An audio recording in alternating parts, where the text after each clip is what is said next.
2026 წლის 1 აპრილს NASA-მ მთვარეზე გაუშვა ხომალდი თავისი ეკიპაჟით, რომლის მთავარი ამოცანა არის მიაღწიოს მთვარის ორბიტას, შემოუაროს მთვარეს და დაბრუნდეს დედამიწაზე. NASA-მ ამ მისიას არტემიდე 2 დაარქვა და ეს იმდენად მნიშვნელოვანი მოვლენაა, რომ ამაზე უნდა შევჩერდეთ ცოტა ხნით. შეგახსენებთ, რომ 1979 წელს ამერიკელებმა პირველად ჯერ კიდევ და თითქმის 60 წლის წინ ამერიკელებმა პირველად დასვეს ადამიანი მთვარეზე, ის იყო ასტრონავტი ნეილ არმსტრონგი და მის სიტყვებსაც გახსენებთ, როდესაც მან თქვა, რომ ეს არის ერთი ადამიანის პატარა ნაბიჯი და მთელი სამყაროს, მთელი კაცობრიობისთვის დიდი ნახტომი. ეს მართლაც დიდი ნახტომი იყო, მაგრამ ისმის კითხვა, როცა ამ ორ მოვლენას ვადარებთ ერთმანეთს, რატომ დაჭირდა ამერიკელებს თითქმის 60 წელი იმისთვის, რომ უკან დაბრუნებულიყვნენ მთვარეზე და რატო იყო ამხელა დიდი პაუზა. როცა ამ კითხვაზე პასუხი გვინდა გავიგოთ, უნდა გავიხსენოთ, რა სამხედრო პოლიტიკური სიტუაცია იყო 60-იან წლებში მსოფლიოში მაშინ. ეს იყო ცივი ომის ყველაზე ცხელი ფაზა და გავახსენებთ ასევე, რომ 1957 წელს საბჭოთა კავშირმა პირველად გაუშვა კოსმოსში თანამგზავრი ეგრეთ წოდებული სპუტნიკი, ხოლო 1961 წელს პირველად გაუშვა კოსმოსში გაგარინი და გამოდიოდა ისე, რომ ამერიკის შეერთებული შტატების მთავარი მოწინააღმდეგე მხარე კოსმოსურ ბოლაში ამერიკას უსწრებდა წინ. ეს იყო მიუღებელი ამერიკელებისთვის ასეთი სიტუაცია და მათმა დაისახეს მიზნად, რაც შეიძლება მალე აღმოეპყროთ ეს ჩამორჩენა და პრეზიდენტ ჯონ კენედის სიტყვები ახსენდება, როდესაც მან თქვა, რომ ჯერ კიდევ 60-იან წლებში, როდესაც აღუთქვა ამერიკელებს მან, რომ ჯერ კიდევ 60-იან წლებში ამერიკელები გაფრინდებოდნენ მთვარეზე, დასვამდნენ იქ ადამიანს და დააბრუნებდნენ ცოცხალს უკან. ასეც მოხდა, ამერიკელებმა დასვეს ადამიანი, კენედი ვერ მოესწრო ამას, მაგრამ ასე განახორციელეს ამერიკელებმა და ამით აღმოფხვეს ის ჩამორჩენა, რაც საბჭოთა კავშირთან ჰქონდა და იმის შემდეგ უკვე ლიდერის პოზიციები აღარასდროს დაუთმია ამერიკას, არც კოსმოსში და არც შემდეგ და თუ კი იმასაც გავითვალისწინებთ, რომ სამხედრო პოლიტიკური თვალსაზრისით დაპირისპირების მთავარი ამერიკელების მთავარი კონკურენტი იყო საბჭოთა კავშირი და რაკეტები პირველ თავიდან იქნებოდა არა კოსმოსისასათვისებლად, არამედ სამხედრო თვალსაზრისით, ანუ ამ მივალთ იმ დასკვნამდე, რომ ფაქტიურად სამხედრო პოლიტიკურმა დაპირისპირებამ სტიმული მიცა და ბიძგი მიცა კოსმოსის განვითარებას და დღეს გვაქვს ეს სიტუაცია, რაც გვაქვს. ამის შემდეგ დაასრულა ცივი ომი, დაინგრა საბჭოთა კავშირი, მისი სამართალმემკვიდრე რუსეთი დღეს არანაირ კონკურენციას არ წარმოადგენს, ის დასუსტებულია კოსმოსური ტექნოლოგიების თვალსაზრისითაც ფაქტიურად ძალიან შემორჩენილია, თუმცა აქ საბჭოთა კავშირის ასე ვთქვათ ადგილი ჩაანაცვლა ჩინეთმა.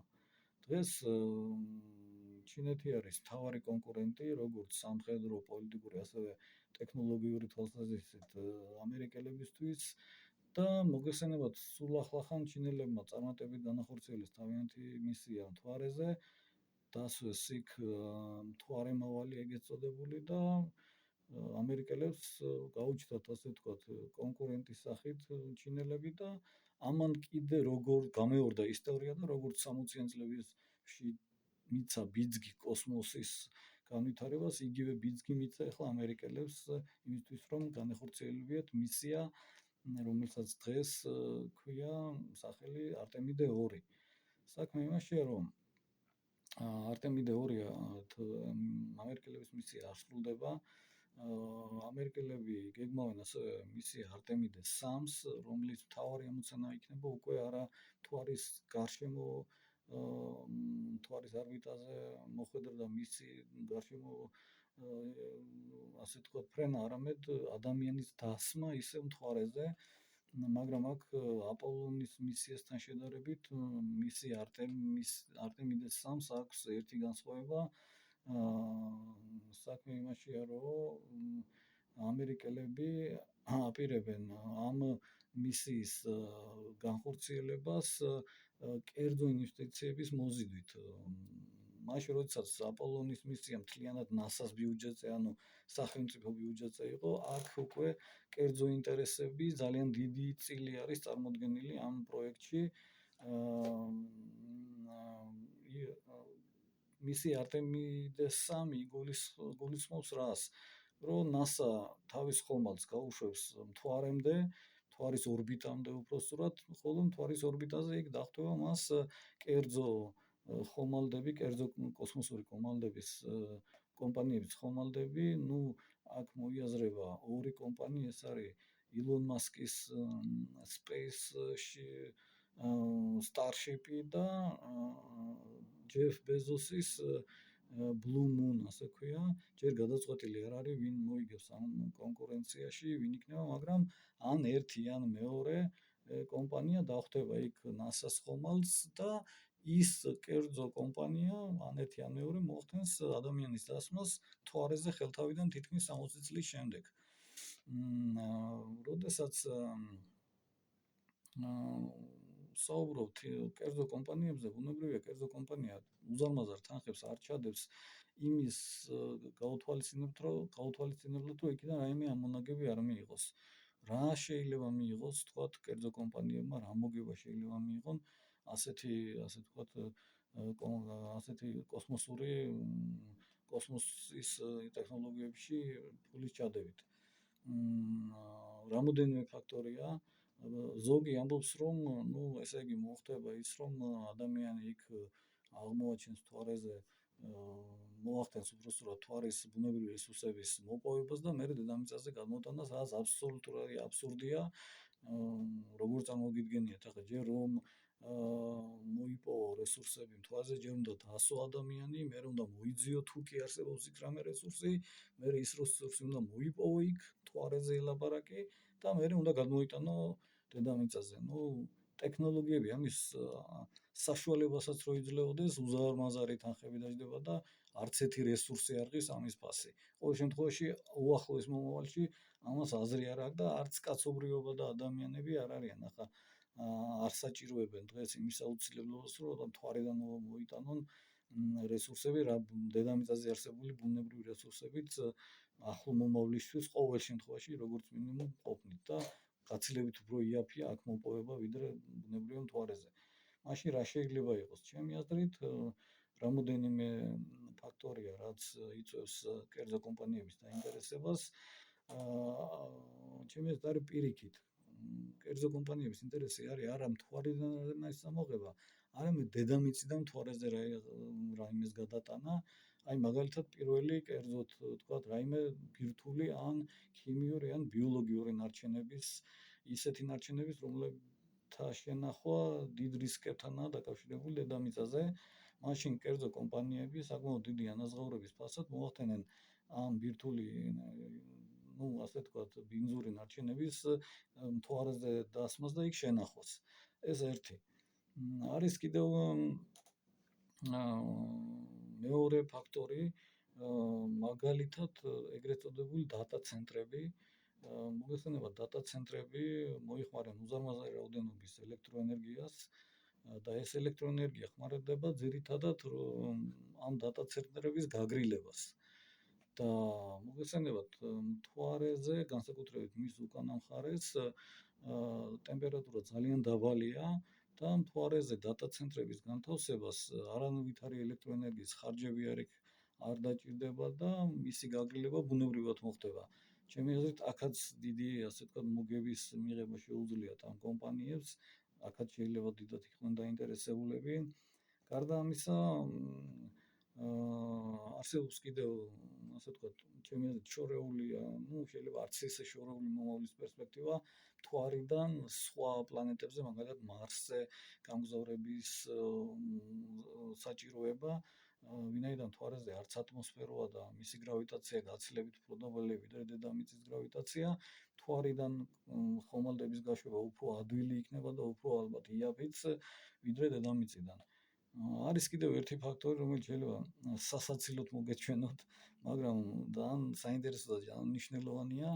საქმე იმაშია, რომ აპოლონის მისიასთან შედარებით დღევანდელ არტემიდე 2-ს ხომალდზე აქვს ტუალეტი.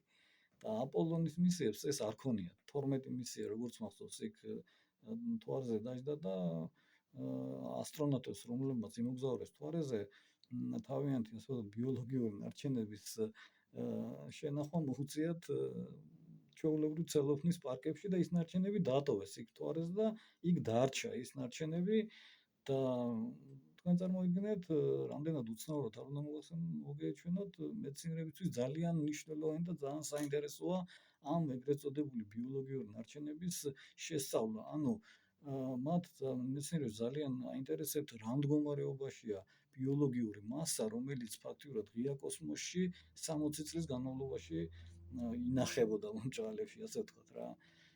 და ძალიან აინტერესებთ ეს და მართლაც ალბათ საინტერესოა, ხო, რა მდგომარეობა არის თუ არა იქ რაიმე ცოცხალი ბიოლოგიური რაიმე დარჩენილი მასაში და ნუ ეგ სიტუაცია არის ნამდვილად გარდა ამისა, კიდევ არის ერთი ჩემი აზრით ერთ-ერთი მთავარი ფაქტორი, როდესაც მთვარეზე გაფრენას და მთვარეზე ადამიანის დასმას აპირებს ამერიკელები, მოდით უფრო გასაგებად რო ვთქვათ, წარმოვიდგინოთ შუა საუკუნეები, როდესაც კაცობრიობა, ასე ვთქვათ, ახალ მიწებს აღმოაჩენს, აი, ვთქვათ, მაგალითისთვის მოვიყვანოთ კოლუმბმა აღმოაჩინა ახალი მიწები და გამოაცხადა, რომ მიწა, რომელიც მან ახლა აღმოაჩინა, ის ეკუთვნის ესპანეთის დედოფალს. რატო ესპანეთის დედოფალს? იმიტომ რომ კოლუმბის ექსპედიცია მაშინ დააფინანსა ესპანეთმა და მისი ახალი მიწები მან გამოაცხადა მის საკუთრებად. ასე არის ეხლაც, როდესაც ამერიკელებს ახალი კონკურენტი გაუჩნდათ ჩინელების სახით და მათმა წარმატებით განახორციელეს, როგორც იცით, მისია თავისი, ასე ვთქვათ, მთვარე მოვალეც კი დასვეს რამოდენიმე ხნის წინ, როგორც იცით, მთვარეზე მათ სერიოზული კონკურენტი გაუჩნდათ და დადგა იმის აუცილებლობა, რომ ამერიკელებმა ისევ გაუშვან კოსმოსში ადამიანები, რომ იქ მათმა დასვან თავიანთი დროშა და დაიბევონ, ასე ვთქვათ, ის ტერიტორიები. როგორც ვარაუდობენ მეცნიერები, ამას გააკეთებენ ასტრონავტები, გააკეთებენ მთვარების სამხრეთ პოლუსში, სადაც მთვარის ამ ადგილზე არის ნაპოვნი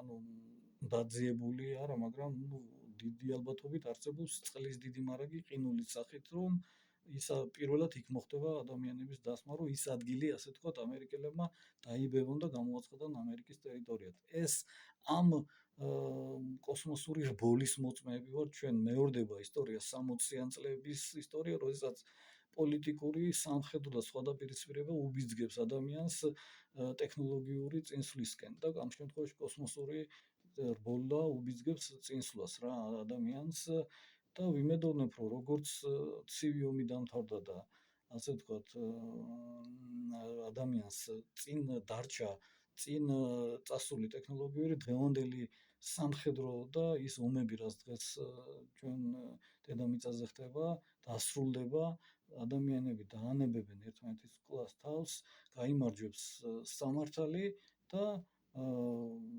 ადამიანს მხოლოდ წინ დარჩება წინ წასული კოსმოსური ტექნოლოგიები. მე ვფიქრობ ძალიან მნიშვნელოვანია და ძალიან საინტერესო მოვლენების მომსწრენი ვართ უკვე ჩვენ.